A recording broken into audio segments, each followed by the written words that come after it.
We've all seen that guy in the gym bench pressing a ton of weight with hardly any range of motion, or the spotter that rips the weight off on every rep even when his help is completely not needed, or the guy doing bicep curls looking like he's trying to do the limbo. Even though you might have laughed at these guys and their terrible form, you may very well be making some serious mistakes yourself.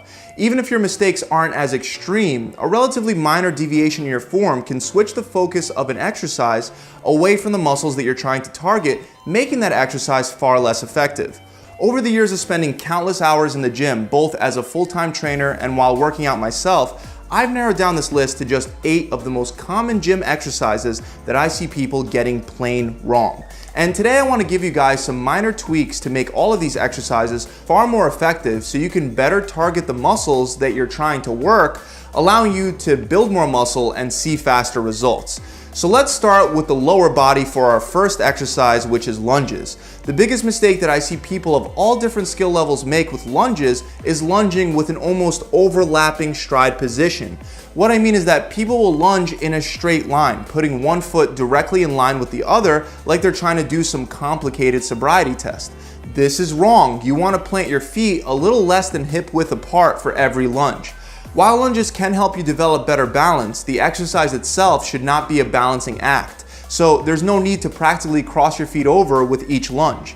Another mistake is taking steps too close together. When you take a small step forward and lunge with your feet too close together, you're going to be making more of a triangle between your legs at the bottom of every lunge. Usually your knee will also wind up going past your toes or simply just going too far forward, which will put excess stress on that front knee. On the other hand, when you do it right, you're going to be making more of what looks like a rectangle shape in between your legs, and your front knee won't be going past your toes. The last thing about lunges that I want to mention is that you shouldn't let your knee smash into the floor on every rep. You can definitely come down to the floor and lightly touch the floor with your knee as long as you do it in a controlled way. Dropping to your knee, on the other hand, not only can it harm your knee, but it'll also take the tension off your legs at the bottom of every rep. Now, moving on to an upper body exercise, we have dips on the parallel bars.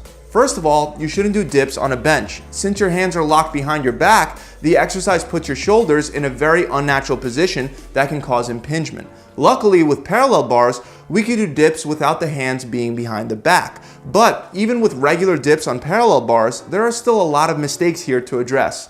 First of all, you shouldn't be doing partial reps like I see many people doing at the gym. If you can't do reps where you go all the way down until your upper arm is almost parallel with the ground, then work on improving your tricep strength with other exercises. If you have an assisted pull-up machine or resistance bands, you can use those to help yourself work through a full range of motion on dips as well. Not going low enough is a problem, but going too low is also a problem. You shouldn't go lower than parallel with the floor. Otherwise, you'll once again be placing a lot of stress on the shoulders. The other thing that people will do is flare their elbows out way too far. While you can flare your elbows out a little bit and lean forward to concentrate more on your chest, you don't want to flare them too far out. And the last thing that a lot of people do wrong is they try to do dips while keeping their body perfectly vertical. Even if you're trying to concentrate on your triceps, you'll be a lot better off leaning at least slightly forward with your chest in front of your hips on this exercise. Next up are dumbbell and barbell chest presses. The most common mistakes with these are either having your elbows flared too far out or having them too tight together. When your elbows are flared too far out, you're putting a lot of pressure on your shoulder and your rotator cuff. On the other hand, when your elbows are too close to your ribs, you're shifting most of the tension away from your chest and redirecting that tension towards your triceps and the front of your shoulder. Now keep in mind, a lot of this does depend on grip width as well. When you're purposefully trying to do a wider grip on the bench press, your elbows will naturally flare out a little wider. And the same thing in reverse. When you're doing close grip presses, your elbows will naturally be a little tighter to your body. However, ideally with something like a dumbbell press or a regular bench press, we want our elbows to be about 75 degrees away from our body, but no more. Another mistake is curving the lower back out too much. Before beginning the exercise, we do want to bring the shoulder blades back and tight together, and we also want to maintain the natural lumbar curve in our lower back. But we don't want to look like we're bridging while we're bench pressing, because this will increase the risk of injury to your neck and to your lower back. Another mistake is ending off with the weight above or below your shoulders. Even if you follow an arc-like path during a bench press, at the end of the movement, the bar or the dumbbells should always be in line with your shoulders, not below your shoulders or above your head. Let's move on to another chest exercise, cable flies. For some reason with cable flies, I see a lot of people bringing their arms and the cables way too far back. The problem here is that with flies, since your elbows are opened up at a very wide angle, there's already a lot of tension on your shoulders.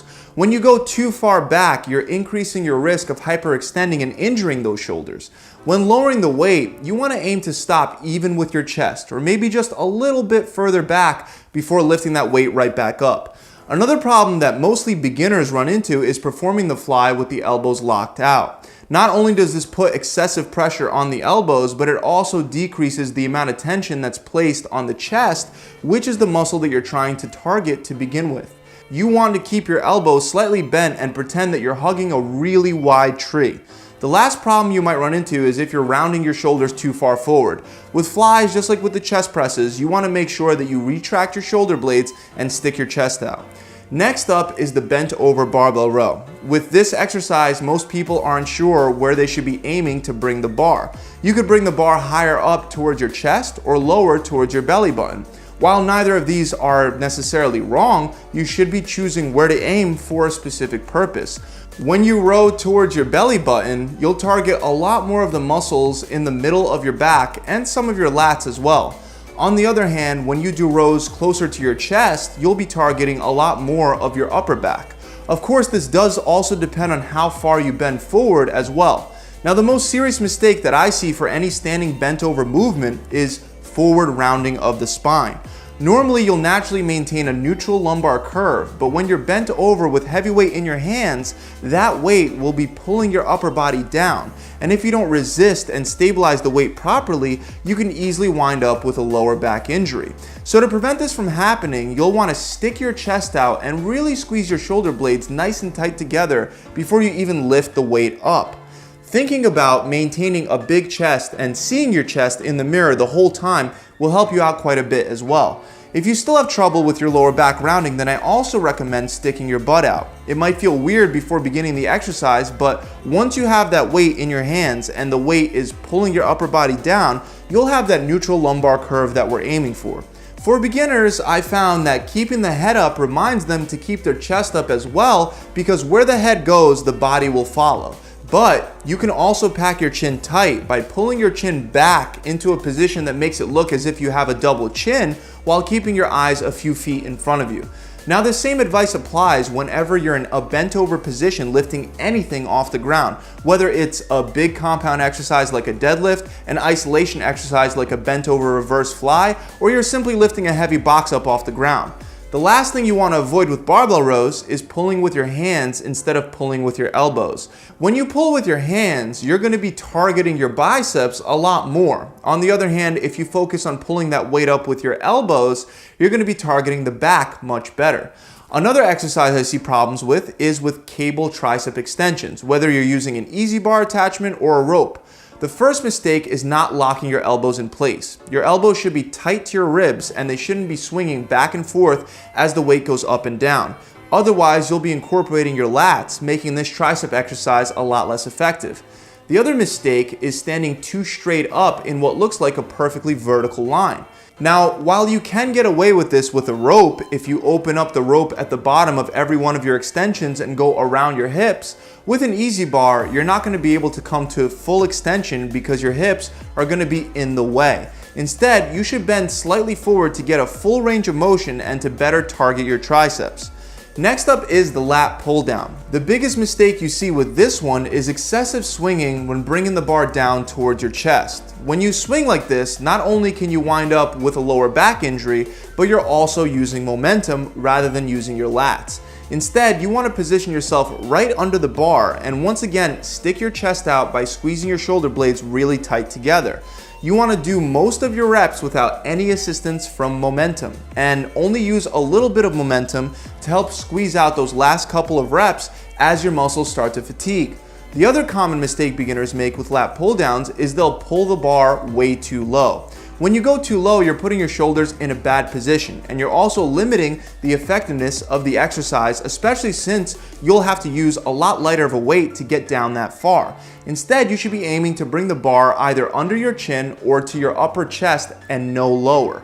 The last mistake with this exercise is pulling with your elbows too close together. In reality, when you're doing this exercise, you want to pretend that you're trying to bring your elbows behind your back for a more effective contraction and for better targeting of the lats.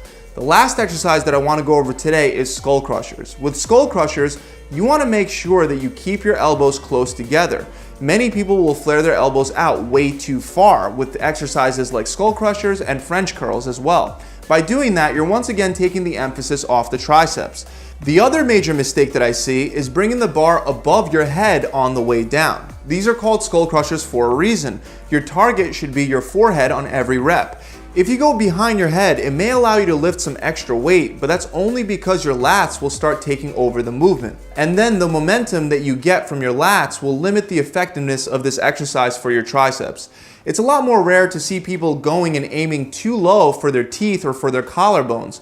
While this might make it feel like your triceps are getting a better workout, it's also putting your elbows in a very compromised position, similar to squatting with your knees way too far forward. The last takeaway point with these is you want your shoulder blades pinched back while doing these, just like you were doing for your chest pressing exercises. That about wraps it up for today, guys. As always, I really hope this video has helped you out, and I really hope you learned something new. If you have, make sure you subscribe to the channel and hit that bell icon to be notified whenever I release more free tips and tricks just like the ones you found here. And look, regardless of whether your goal is to build more muscle or burn stubborn body fat, the number one thing that determines if you'll be successful is actually taking the right actions and doing them consistently. If you're struggling with building muscle or burning fat or even just showing up to the gym, I have a system that can streamline the whole process for you so that you could finally meet your goal. We'll make sure that you have a diet and workout plan that burns fat and maximizes muscle growth so you can get your body into the shape that you want it to be in. You'll also have a coach to make sure that you stay accountable the entire time that you train with us. And on top of all that, I'll give it to you for free. The only catch is that I'm only taking people that are actually serious about making a transformation, because I only want my coaches putting their time into helping people that actually want to put their best foot forward and try their best. So if you're not ready to work hard and make some serious changes, then this challenge is probably not for you. But if you are ready to do what it takes, then click the link in the description to learn more. Or you can go straight to my website at www.gravitytransformation.com. I'll see you guys soon. Pump it.